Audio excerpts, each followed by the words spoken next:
ലക്ഷദ്വീപിലെ അഗത്തി ദ്വീപിൽ സ്കൂളുകൾ അടച്ചു പൂട്ടിയതിൽ പ്രതിഷേധം. പോലീസ് ഇടപെട്ടതാണ് പ്രതിഷേധത്തിലേക്ക് നയിച്ചത്.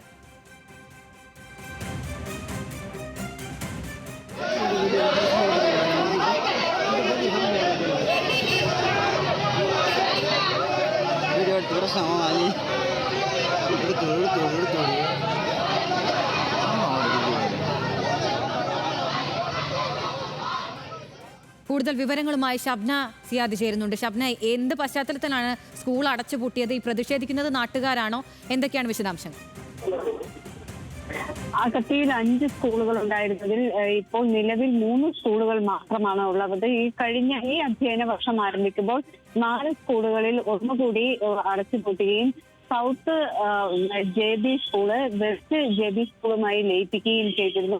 ഇത് ലക്ഷദ്വീപ് അഡ്മിനിസ്ട്രേഷൻ ഇത്തരം ഒരു തീരുമാനമെടുത്തതിൽ കടുത്ത പ്രതിഷേധം മാതാപിതാക്കളുടെ ഭാഗത്തു നിന്നും അതോടൊപ്പം തന്നെ കുട്ടികളുടെ പ്രതിഷേധത്തിൽ പങ്കാളികളായിരുന്നു. ഈ അധ്യയന വർഷം ആരംഭിച്ചത് കഴിഞ്ഞ ദിവസമാണ്, 9-ാം തീയതിയാണ് സ്കൂളുകൾ തുറന്നത്. അന്ന് മുതൽ ഇവിടെ പ്രതിഷേധം ഉണ്ടായിരുന്നു. ഇന്നിപ്പോൾ വലിയ തോതിൽ രക്ഷിതാക്കൾ സംഘടിച്ചെത്തി പ്രതിഷേധം സംഘടിപ്പിച്ചു. ഇത് പോലീസ് തടയാൻ ശ്രമിച്ചു. ഇത് ചെറിയ ഒരു സംഘർഷത്തിന് കാരണമായിട്ടുണ്ട്. കാരണം പോലീസ് ചിലരെ ഈ പ്രതിഷേധക്കാരെ കസ്റ്റഡിയിലെടുത്തെങ്കിലും പിന്നീട് വിട്ടയക്കുകയും ചെയ്തിരുന്നു.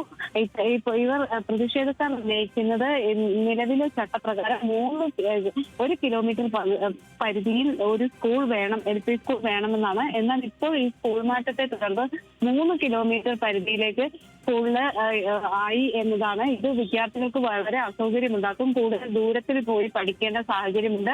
നിലവിലെ ഉണ്ടായിരുന്ന സ്കൂൾ അടച്ചുപൂട്ടാനുണ്ടായ കാരണം വ്യക്തമല്ല എന്നാണ് മാതാപിതാക്കൾ പറയുന്നത്. അതോടൊപ്പം തന്നെ പ്രതിഷേധക്കാർ നിയമ നടപടി സ്വീകരിക്കുകയും ചെയ്തിട്ടുണ്ട്.